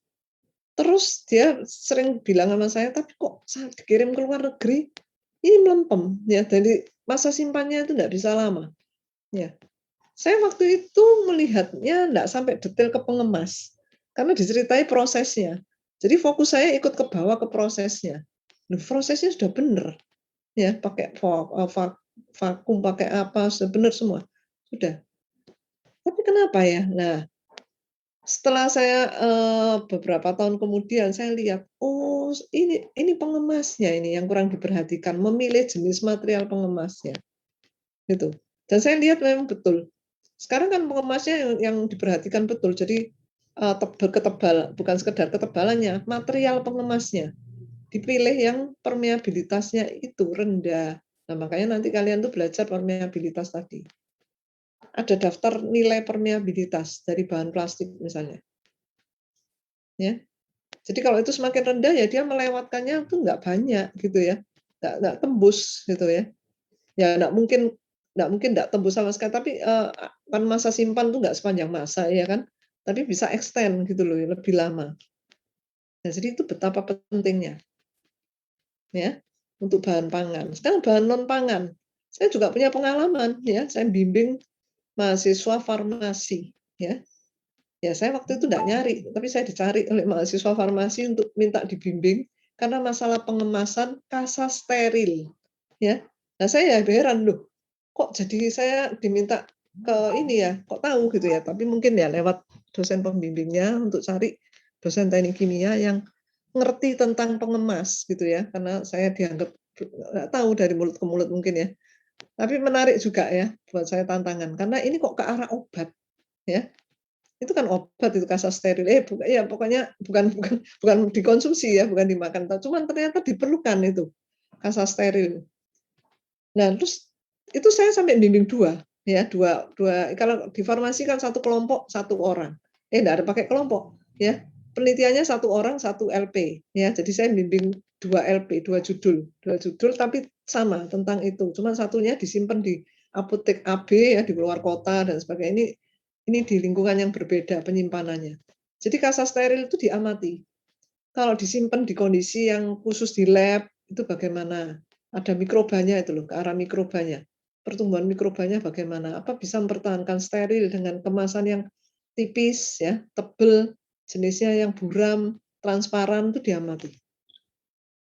Jadi ke arah material plastiknya. Jadi ternyata saya itu diminta ke arah material plastiknya. Ada juga yang ke kertas. Ya kalian kan tahu kasa steril itu ada yang pakai kertas yang buram gitu ya, diamati. Ya. Nah, itu ternyata penting.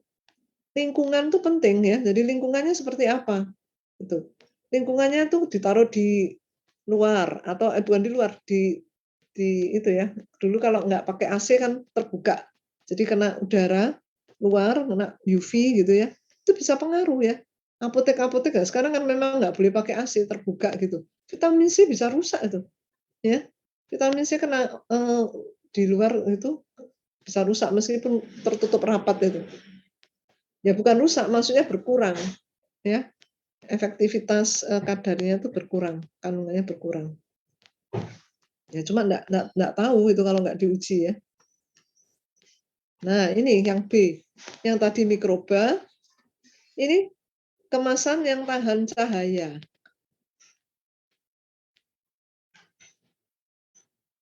Yang tidak bersifat transparan itu tahan cahaya. Semua tahu ya ini ya.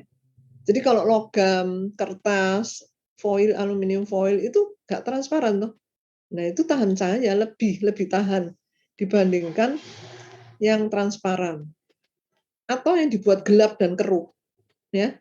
Nah ini kalau kalian nanti belajar di polimer, kenapa kok bisa begitu? Itu dari strukturnya. Nah ini ngomong struktur kimia. Kalau tadi kan struktur kemasan ya. ngomong struktur kimia itu ada yang namanya kristalin, ada yang daerah amorf, ya. Itu kalau dilihat dari alat, ya pakai alat, bukan pakai alat mikroskop saja ya, ada alatnya sendiri, ya. Ada alatnya namanya XRD misalnya. XRD itu bisa lihat ya, daerah yang teratur, rapat, itu namanya daerah kristalin. Kalau yang berjarak gitu acak ya, ikatan-ikatan kimianya itu banyak yang kosong, itu daerah yang acak. Nanti hasilnya malah produknya itu transparan, ya.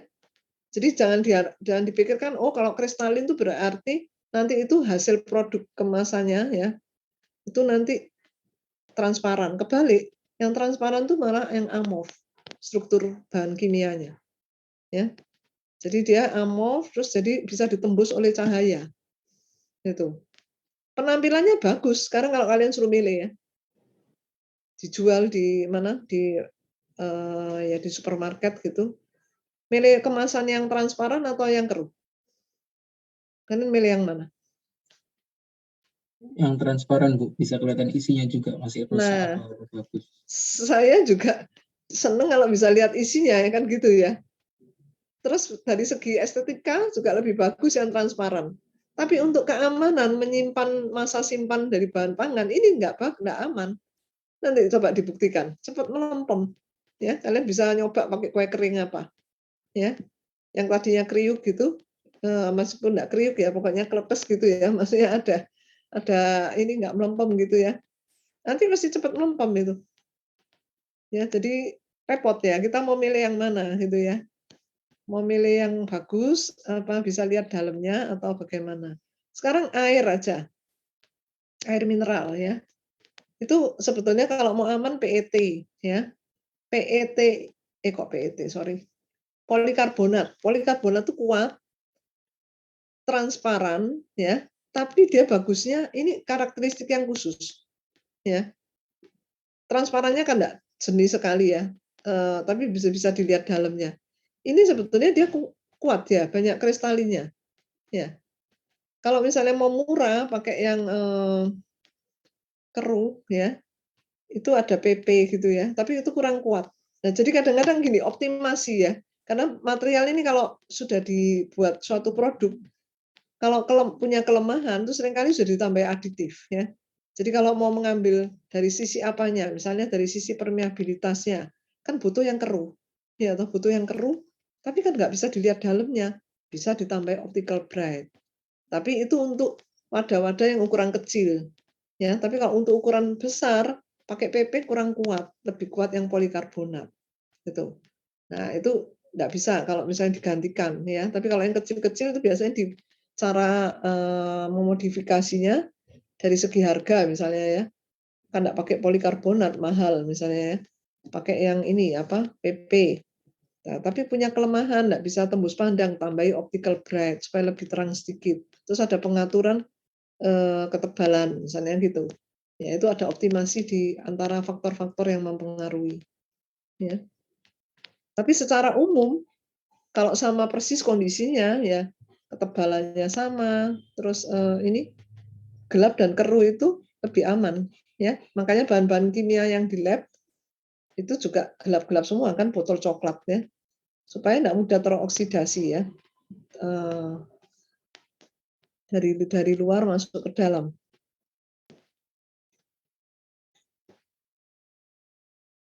Kemasan yang tahan cahaya itu sangat cocok untuk bahan pangan yang mengandung lemak dan vitamin yang tinggi. Itu tadi yang saya contohkan tadi ya. Jadi kalau lemaknya itu supaya tidak teroksidasi menjadi tengi, ya perlu dilindungi. Terus vitamin-vitamin yang vitamin tertentu, gitu ya. Ya banyak yang cepat rusak itu ya. Kalau misalnya kena cahaya terus-menerus. Makanya kan selalu ada keterangan ya, hindari dari cahaya. Simpan pada suhu sekitar berapa gitu ya, di bawah 30 derajat biasanya.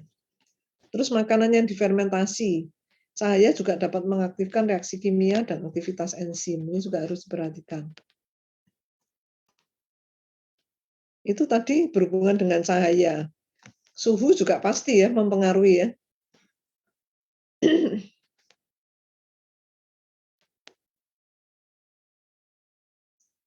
Nah, wadah logam dan gelas itu memang tahan panas ya. Sterilisasi atau pasteurisasi itu umumnya menggunakan wadah-wadah yang menggunakan wadah logam dan gelas ya, memerlukan itu. Kalau kemasan fleksibel ya pada umumnya tidak tahan panas. Ini perlu tahu ya. Kemasan fleksibel biasanya kan plastik ya. Meskipun sekarang ini kan banyak yang disebutkan kalau khusus untuk bahan ini bisa tahan, bisa microwavable, microwavable. Ya, kalau seperti itu ya memang masih bisa ya, seperti botol-botol susu yang disterilkan itu sudah dipilih yang kuat, ya bahannya kuat untuk khusus cahaya. Tapi kalau nggak ada tulisannya seperti itu bahayanya adalah aditifnya ya, aditifnya bisa berpindah kalau kena panas ya, bisa migrasi ke makanan yang dikemas. Nah, tingkat kesiapan pakai. Ini tentunya semua tahu toh kalau yang langsung dipakai ya enggak usah dibentuk dulu ya. Misalnya botol itu kan kalian enggak usah membentuk ya, kaleng dan sebagainya. Tapi kalau kertas itu seringkali kan masih datar gitu ya. Datar terus kita buat bentuknya kotak gitu ya. Jadi dirakit dulu. Dibentuk dari lipatan-lipatan tersebut. Nah, kalau ini kaleng ini kalau misalnya di proses produksinya ya.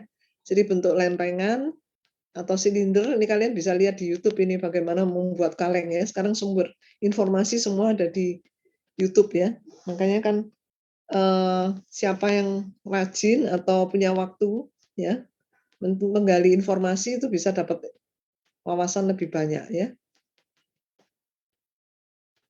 Nah, keuntungan yang kemasan yang siap rakit adalah penghematan ruang ya. Kalau kotak-kotak sudah disusun itu kan jadi volumenya butuh tempat yang besar ya. Jadi itu biasanya kalau dalam pengangkutan supaya lebih fleksibel ya. Bisa menentukan ukuran juga. Ini nanti bisa rakit pada saat dibutuhkan.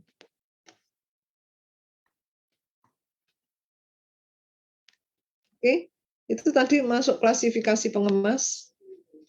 Ada yang mau ditanyakan? Jadi klasifikasi dibagi berdasarkan yang tadi macam-macam sudah dijelaskan. Apakah ada pertanyaan?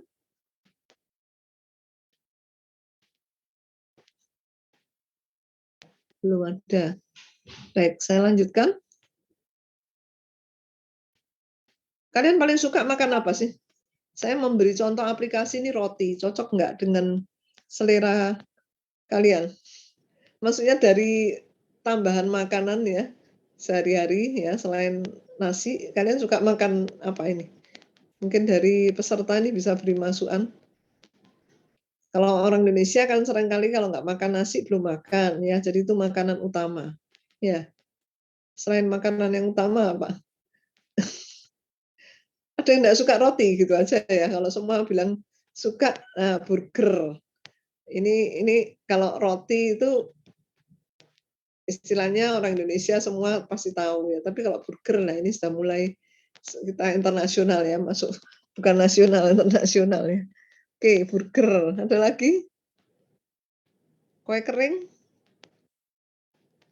Kue basah? Kue basah ini kan masih bertahan ya, tapi kita sulit carinya kalau kue basah ya, karena nggak bisa disimpan lama-lama, mesti on the spot ya, langsung. Yang lain nggak jawab berarti ya ini ya pilihannya ya, cuma 2 ini, nggak ada pilihan lain. Kue kering. Nah, kalau golongannya yang kue kering tapi ditambah flavor, nah ini juga kalian belajar di teknik kimia, flavor itu kan aditif pangan juga ya. Banyak yang mengembangkan macam-macam. Nah, itu sehat atau tidak, nah itu di luar itu ya. Tapi intinya itu bisa jadi alternatif ya untuk membuat selera kita bertambah atau mungkin mengenyangkan gitu ya. Kalau mau ditambah menyehatkan ya itu nanti pengolahannya. Oke, saya kasih contoh roti ya.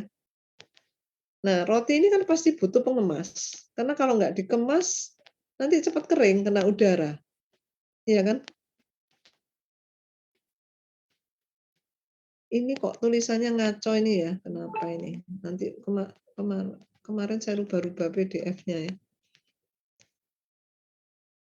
Jadi di roti itu nanti kalau kalian sempat baca ya, ini pernah menjadi tugas mahasiswa ya.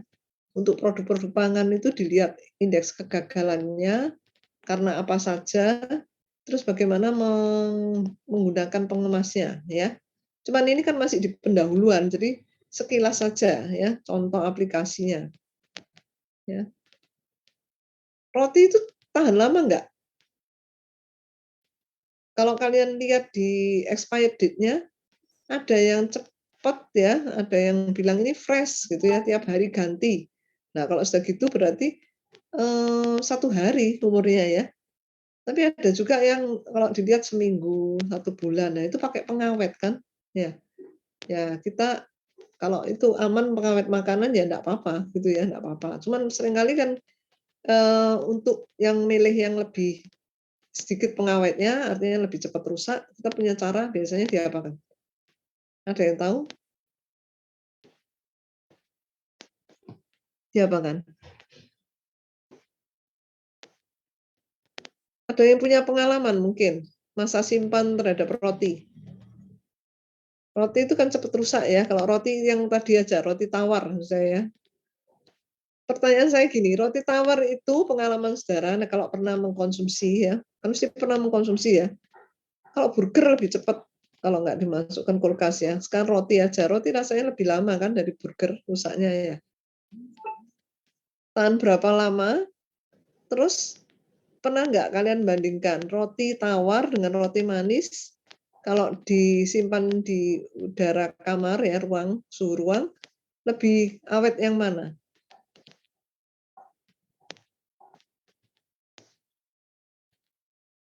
Loh, ada yang jawab roti tawar dengan roti yang manis, ada gulanya. Awet mana? Jangannya dicampurin macam-macam, nanti pas yang ada isinya apa Bu gitu loh. Waduh, nanti banyak variasinya, bingung ya. Roti tawar dengan roti dikasih gula. Lebih awet yang mana untuk masa simpannya? Nggak pernah nyoba bandingin, Bu. Oh, enggak pernah Nggak pernah bandingin. perhatiin. Loh, Nah, enggak punya bingung, Bu. pengalaman. Gimana jawabnya? Enggak usah percobaan khusus pengalaman. Oh, enggak perhatian soalnya langsung dimakan ya. Nah, hal-hal sepele itu kadang bisa kita perlu perhatian sedikit gitu ya. Terus nanti kalau misalnya ingin tahu kenapanya ya bisa digali ya. Nah, kalau gitu saya kasih tugas saja ya. Ya coba dicari benar mana roti tawar dengan kasih gula. Jawabannya dari saya lebih awet yang pakai gula. Dan itu sudah pernah saya buktikan tentunya ya. Kalau kalian mau buktikan silahkan, tapi perlu dicari tahu juga kenapanya. Ya. Ya ini nanti untuk diskusi-diskusi aja, tambahan pengetahuan ya. Coba saudara kalau mau buktikan, terus sekarang cari tahu kenapa. Ya, saya buktikannya di lab bareng-bareng ya. Jadi buat roti di lab pakai oven ya. Jadi ngadon roti ya gitu rame-rame. Terus satu enggak pakai gula, satu pakai gula. Jadi saya bukan percobaan di rumah, percobaan di lab sendiri, tapi percobaan sendiri. Terus diamati ya lebih awet ya. Tapi harus pakai pengemas yang sama. Nanti pakai pengemas di bungkus plastik yang sama. Nah, jenis pengemas juga pengaruh ya. Sama-sama roti tawar, satu saya pakai pengemas. Pengemasnya ini saya pakai pengemas plastik dari pengemas tepung. Produknya alumni ya. Jadi alumni itu saya pernah kunjungan ke pabrik plastiknya ya.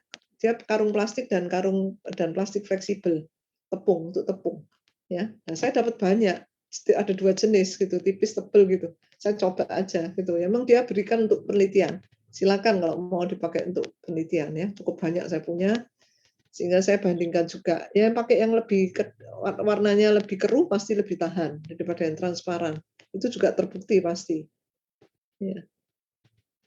Terus yang manis lebih lama ya. Jadi itu membuktikan pengemas mempengaruhi masa simpan ya. Penggunaan pengawet, saya juga pernah mencoba ya. Tapi saya mencobanya pakai chitosan, karena chitosan itu kan pengawet yang tidak digunakan secara umum. Kalau secara umum kan pakai asam benzoat ya. Itu saya coba juga pakai chitosan. Bisa juga mempengaruhi masa simpan ya. Terus modifikasi pengemas ya. Modifikasi pengemas ini kira-kira saya kasih apa supaya memperpanjang masa simpan? Jadi kalau yang mempengaruhi masa simpan dari pengemas, saya bisa kasih contoh plastiknya macam-macam, saya coba ya. Terus kalau pakai pengawet kimia, saya coba pakai chitosan. Pakai asam astat juga pernah, tahu ya. Jadi tahu itu udah diambil dari pabrik tahu ya, diambil dari pabrik tahu, sudah ada pengawetnya asam astat.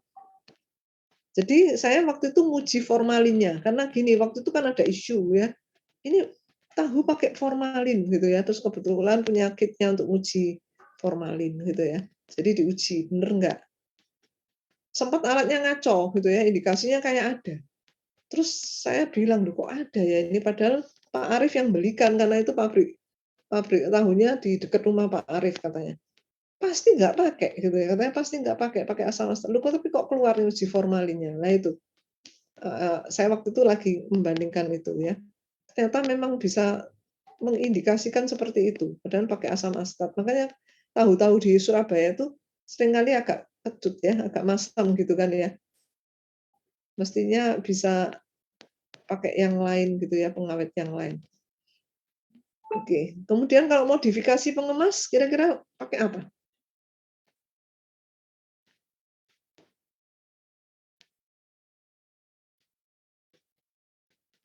Kalau ini buat pengemasnya, memang belum pernah.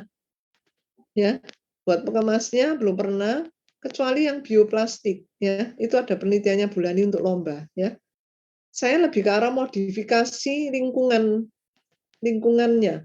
Ya, kalau modifikasi lingkungan kalian tahu pakai apa?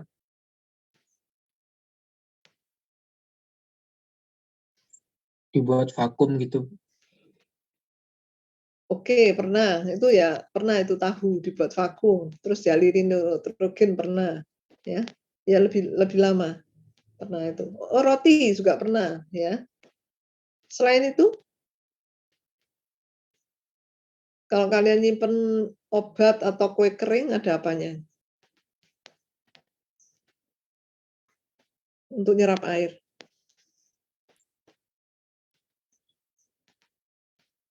Ada silika gel gitu ya biasanya. Ya, silika gel. Ini yang lain tahu nggak ini? Veron aktif ya. Ya bagus. Ya, silika gel. Semua tahu kan silika gel ya. Kita biasanya kan ada kemasan kecil tuh, itu silika gel. Ya. Nggak hanya bahan pangan, alat pun kadang perlu itu. Contohnya FTIR di lab. Itu ada bagian spare part yang di dalam, nggak boleh kena humidity udara yang tinggi. Karena nanti jadi kabur pembacaannya. Itu diberi silika gel. Yang secara berkala silika gelnya kalau udah jenuh, harus dikeringkan lagi di oven, supaya bisa mampu menyerap lagi. Ya, kalau sudah jenuh kan nggak bisa nyerap air ya. Warnanya berubah biasanya kalau sudah jenuh ya, jadi merah muda gitu. Ya. Nah ini juga perlu ya, kalian perlu tahu itu ya, ada silika gel. Ada lagi yang untuk buah-buahan, ya itu untuk kue kering ya, silika gel, kue mari. Kok kue mari nggak perlu, kue apa itu, kue kering biasanya. Atau sekarang kan macam-macam ya, kue itu nggak hanya kue kering ya, ada marshmallow, ada apa, biasanya dikasih seperti itu kan, supaya bisa mempertahankan kondisi humidity di dalam mengemas. Kalau buah-buahan, kira-kira apa? Masuk pakai silika gel, buah-buahan. Lingkungannya bisa dijaga supaya tidak mudah tidak cepat matang ya, supaya tidak terlalu ripeningnya itu ya, pemasakannya supaya tidak terlalu over, cepat masak gitu ya, cepat matang. Pakai apa? Nah, itu juga ada bahan yang menyerap etilen yang keluar dari proses enzimatis atau metabolisme di dalam buah-buahan. Jadi buah itu kalau masak kan ada kalau manusia itu kan metabolisme ya, dia sama itu metabolisme gitu ya. Proses enzimatis yang mengeluarkan gas etilen. Jadi kalau ada gas etilen dia cepat masak. Kalau mau dibuat cepat masak, seringkali buah-buahan itu dikarbit. Ya, nah karbit itu juga kayak memicu supaya keluar etilennya itu. Nah, supaya tidak cepat masak, etilennya ini dihambat. Ya. Dihambat dengan cara diserap pakai adsorben. Nah, itu adsorbennya pakai KMNO4. Ya. Ini pun saya juga pernah penelitian. Jadi ada dari pihak luar eksternal yang minta dibuatkan penelitian kayak pengemas yang isinya bukan silika gel, tapi penyerap etilen. Ya. Nah, waktu itu kami juga belum punya pengalaman, tapi karena ya namanya diminta dari pihak luar itu kan ya berusaha. Jadi semua tuh belajar karena learning by doing gitu ya. Saya kerja sama dengan Pak Arief ya, melakukan penelitian itu dan berhasil. Ya. Buahnya apa? Waktu itu ada buah tomat yang jelas. Tomat terus apa lagi? Kalau jeruk enggak, tomat, apel. Ya, tomat, apel. Ya, itu kami coba ada fotonya. Jadi diamati dari sampai berapa minggu bisa extend. Bisa minggu berapa bulan. Hasilnya memuaskan. Bahkan dia sampai beri saya untuk buat itu kemasannya itu kayak masker. Iya, masker tuh. Jadi zamannya belum pandemi, saya sudah dikasih drop-dropan masker banyak. Ya, dia kasih masker, jadi saya buat dari masker. Ya, masker itu, masker medis itu. Diakal-akal gitu. Diakal-akal sehingga dia bisa keluar sebagai adsorben fungsinya. Jadi buat KMN4 ya. Itu berhasil. Ya. Nah, ini pengalaman yang saya bagikan ya. Kalau kalian ingin tahu, nanti saya bisa cari fotonya pada saat itu ya. Jadi buat buah macam-macam, terus lingkungannya diberi itu. Cuma saya mesti cari dulu ya. Bisa lama itu ya. Ya itu contoh bahwa atmosfernya bisa dimodifikasi.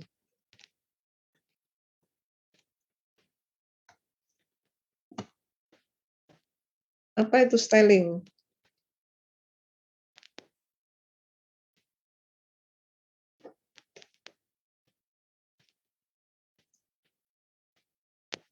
Styling adalah istilah yang digunakan untuk menyebutkan perubahan yang terjadi pada roti selama penyimpanan, tapi bukan akibat kontaminasi mikroba. Kalian tahu kan ini ya, proses styling ini? Mengamati kan ya? Jadi kalau styling itu atau disebut juga dengan retrogradasi pati. Itu ada serangkaian proses perubahan fisikokimia dalam komponen dalam roti yang terjadi selama penyimpanan, sehingga mengakibatkan perubahan karakteristik sensori dari roti. Roti itu naik kelamaan nggak berubah rasanya ya. Ya, betul enggak? Beda ya. Beda pada saat masih baru dengan setelah beberapa hari bisa berubah. Meskipun tidak rusak ya, bukan karena mikroba.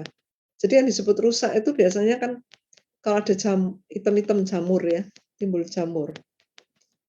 Ini enggak sampai seperti itu. Nah, perubahan sensori ini lama-lama juga menyebabkan perubahan bagian dalam roti ya. Yang semula empuk dan halus berubah menjadi kering ya.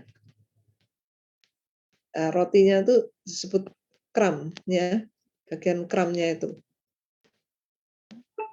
Kalau sudah kering, keras, rapuh dan mudah hancur. Sedangkan bagian kulitnya itu, kulit roti ya, luarnya itu keras menjadi lembek dan kerenyahannya menurun ya. Jadi ini roti tawar aja, bayangkan yang ada bagian roti dan bagian yang permukaannya itu ya. Itu tadinya kan biasanya juga renyah ya, renyah gitu ya. Itu menjadi lembek. Nah, tentu saja flavor atau aromanya juga berkurang ya. Nah, ini makanya tadi kan pentingnya pengemas, salah satunya juga bisa mempertahankan supaya tidak mudah terjadi kegagalan itu. Indeks kegagalannya tadi. Tuh, jalan sendiri. Bentar.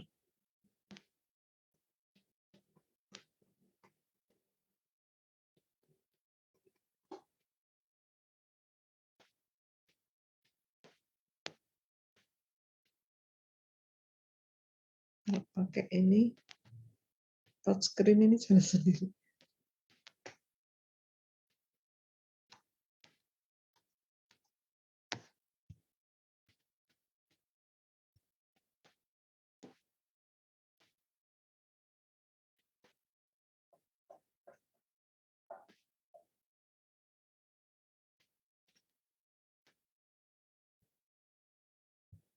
Nah, ini faktor permeabilitas dari kemasan ya, yang tadi saya katakan kalau berhubungan dengan gas, uap, itu kita tahunya dari nilai permeabilitas dari kemasan. Jadi nilai permeabilitasnya makin kecil itu makin bagus. Ya, nanti ada babnya sendiri untuk bahas ini, dan nanti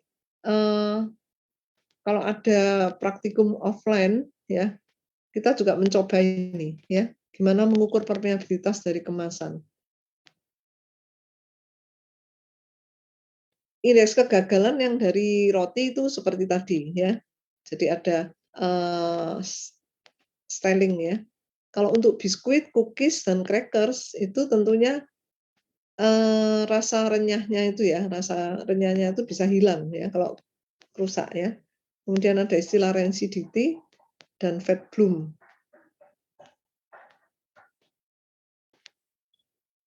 Nah, snack ini kan macam-macam ya. Ada snack kering, ada juga yang berbasis buah, ada yang extruded itu. Kok di stop.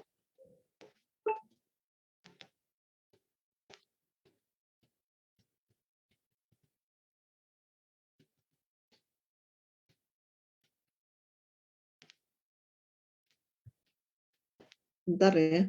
Ini ke anu tadi. Kuliah pendahuluan pengemas.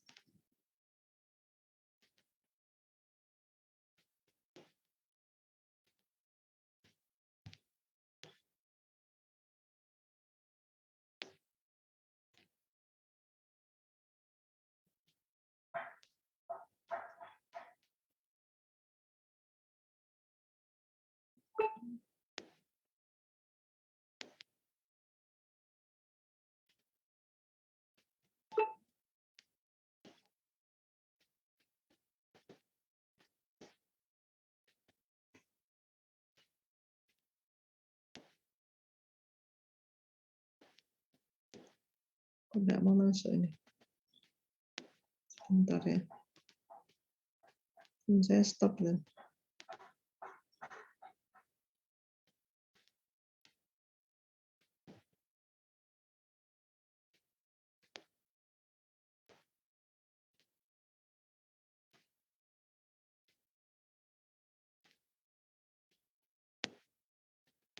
Ini sudah masuk belum ya share screen-nya? Saya stop dulu aja. Belum ya? Kok enggak mau masuk yang share ini? Tadi tiba-tiba ke geser-geser.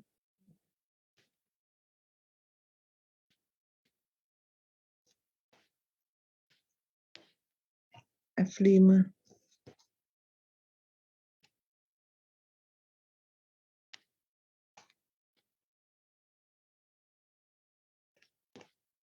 Ya, tadi materinya sudah sampai mau hampir terakhir ya.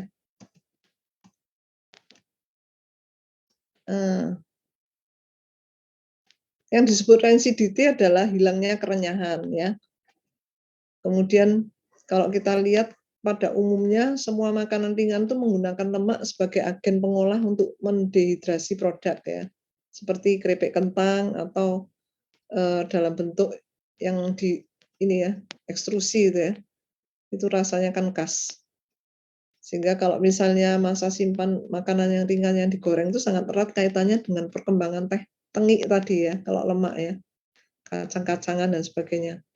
Nah, lemak itu akan rusak akibat adanya oksidatif ya dan hidrolitik ya. Jadi kalau misalnya teroksidasi ya tengik, kalau itu kena kadar air ya, dari permeabilitasnya itu ya menyebabkan melempem ya. Kalau minyak itu ada tekanan hidrolitik yang menyebabkan rasa bersabun ya. Nah, ini yang kemarin juga masih diteliti ya. atau sedang berjalan penelitiannya ya. Jadi kita tahu sekarang ini kan lagi banyak orang mencari VCO ya. VCO itu bagus ya. Dalam hal kandungan trigliseridnya adalah kandungan lemak yang medium chain triglyceride ya. Jadi berat molekul sedang dan udah larut dalam tubuh ya, sehingga itu juga bisa punya kemampuan untuk melarutkan lapisan protein dalam virus gitu ya. Tapi kalau misalnya terjadi hidrolisa itu akan menyebabkan rasa seperti sabun ya. Kemudian kalau oksidatif dapat menyebabkan pembusukan makanan, lagi diteliti juga ya, sehingga akan menurunkan lemak baiknya nanti kalau misalnya terjadi kerusakan. Jadi indeks-indeks kegagalan ini memang harus diperhatikan juga dari pengaruh jenis pengemas. Jadi ini ada yang ikut kan ya, ada yang ikut untuk mata kuliah ini sedang penelitian untuk mempelajari pengaruh jenis pengemas terhadap VCO ya. Jadi teori-teorinya nanti bisa dikembangkan ini ya. Apa yang mempengaruhi rasa dan sebagainya, atau nanti karakterisasinya apa aja ya. Itu lebih detail kalau sampai ke penelitian ya.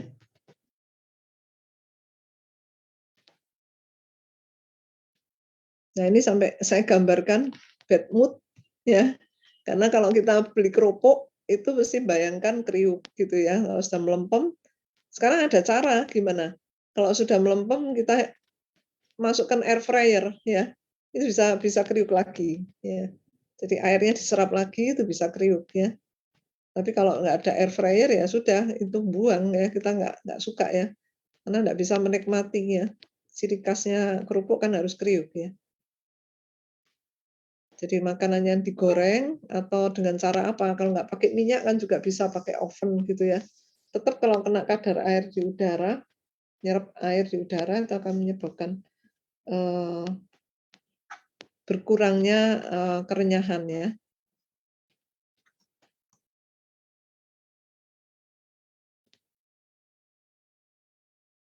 Ini contoh-contoh jenis pengemas yang beredar di pasaran, tentunya sudah dipilih yang dapat melindungi dari oksidasi di udara mestinya ya, dari cahaya dan sebagainya.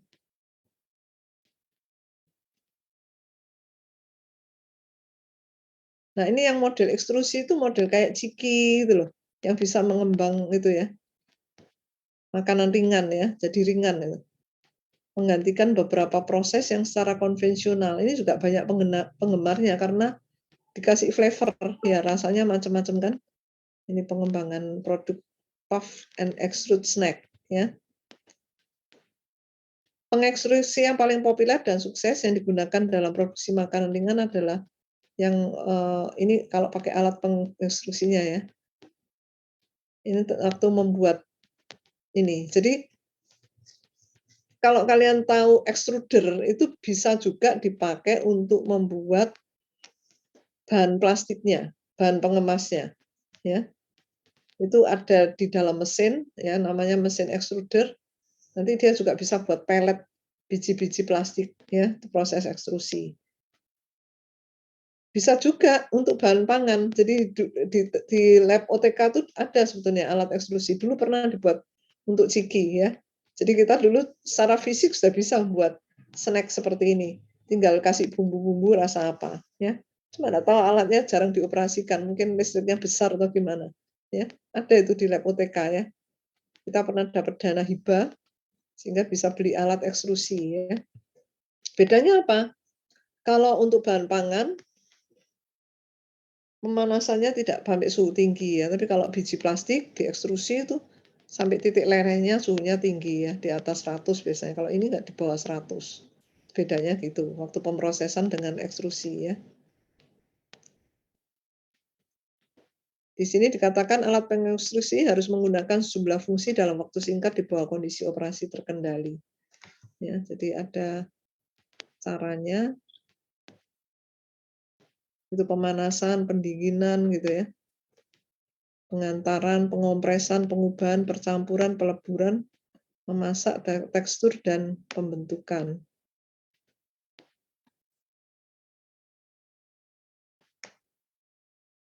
Snack berbasis buah. Produk ini berada dalam kategori kelembapan menengah dan memiliki nilai AW 0,2 sampai 0,4. Untuk kadar gulanya relatif tinggi, 25 sampai 30%, terutama dalam bentuk glukosa ya. Nah, bahan kemasan itu harus dapat menghalangi masuknya uap air untuk menghindari pengembangan kelengketan akibat serapan air oleh gula dalam produk. Ya, ini harus tahu karakteristik bahan yang dikemas ini mengandung gula ya. Jadi yang diatur di sini kadar uap airnya ya harus bisa terhalangi supaya enggak lengket ya gula ini.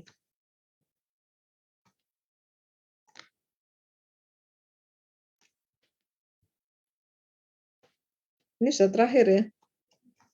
Ya. Ya, waktunya juga pas ya. Kita jam 8 sampai jam 10 ya, kurang 15 menit ya. Waktunya juga sudah selesai. Ya, ini tadi sudah banyak yang aktif di chatting ya. Ada yang tadi jawab belum sempat saya baca ya. Kalau sudah nggak kriuk gimana? Karena kita kadang-kadang kan sudah yang akhir mau dikonsumsi ya. Jadi harus instan solusinya ya. Kalau digoreng lagi nanti minyaknya tambah banyak dan kadang-kadang nambahin minyak tuh nggak enak juga, rasanya berubah ya. Dan kurang sehat juga kalau terlalu banyak minyak. Makanya kalau kalian pernah tahu sih air fryer? Saya usulkan beli air fryer, sekarang lagi musim air fryer. Cepet kok air fryer itu. Jadi pakai udara panas.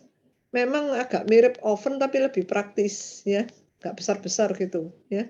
Saya pernah kirim foto ke siapa ini, Stevie sama ini tuh, Graciela ya. Karena kebetulan waktu itu mikirkan gimana caranya membuat kondisi ekstrim minyak VCO supaya kena cahaya. Supaya rusak, supaya bisa diukur kerusakannya. Karena kalau didiamkan gitu aja pada suhu kamar nggak rusak-rusak. Nanti penelitiannya nggak selesai-selesai. Ya, kalau misalnya mau di-trigger, masuk digoreng gitu ya. Nah, nanti kan dipakai jadinya. Ini kalau bisa nggak dipakai minyaknya gitu ya. Nah, kalau bahan pangan juga gitu, kok digoreng lagi nanti tambah berminyak. Kalau pakai air fryer, minyaknya bisa keluar. Kayak ngetus gitu ya, minyaknya bisa keluar sehingga mengurangi kandungan minyak tapi bisa kriuk lagi. Ya. Ya, ini tambahan info di luar materi tapi penting dalam aplikasinya kita perlu tahu ya hal-hal kecil gitu tapi berguna ya. Hal-hal yang kelihatannya sederhana tapi berguna. Oke, untuk pendahuluan saya rasa cukup.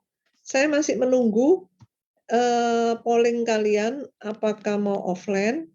Kalau dari rencananya pengemasan pangan ini bisa tidak offline atau online ya. Tapi karena sudah dibuka kesempatan kalau ada yang membutuhkan ya tidak ada salahnya saya tawarkan ya gitu. Tapi untuk ini karakteristiknya bisa online sebetulnya untuk pengemasan pangan. Kecuali kalau yang ngambil data ya itu perlu offline ya. Tapi kalau ini sebetulnya karakteristiknya bisa online.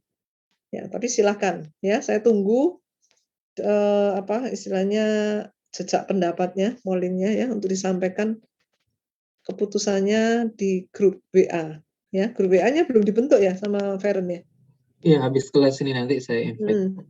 Ini sudah tahu ya pesertanya siapa aja, Feren? Harusnya tahu, Bu. Dari My Ubaya nanti juga bisa saya lihat kok. Oh, baik. Loh, mahasiswa ini bisa buka My Ubaya untuk semua peserta, berarti bisa lihat data kayak nomor WA teman-teman ya gitu? Oh, nggak bisa, Bu. Cuma nama sama NRP gitu aja. Nah, terus tahu nomor WA-nya? Oh, Gimana? nanti minta ke teman-teman gitu, Bu. Paling dicari-cari.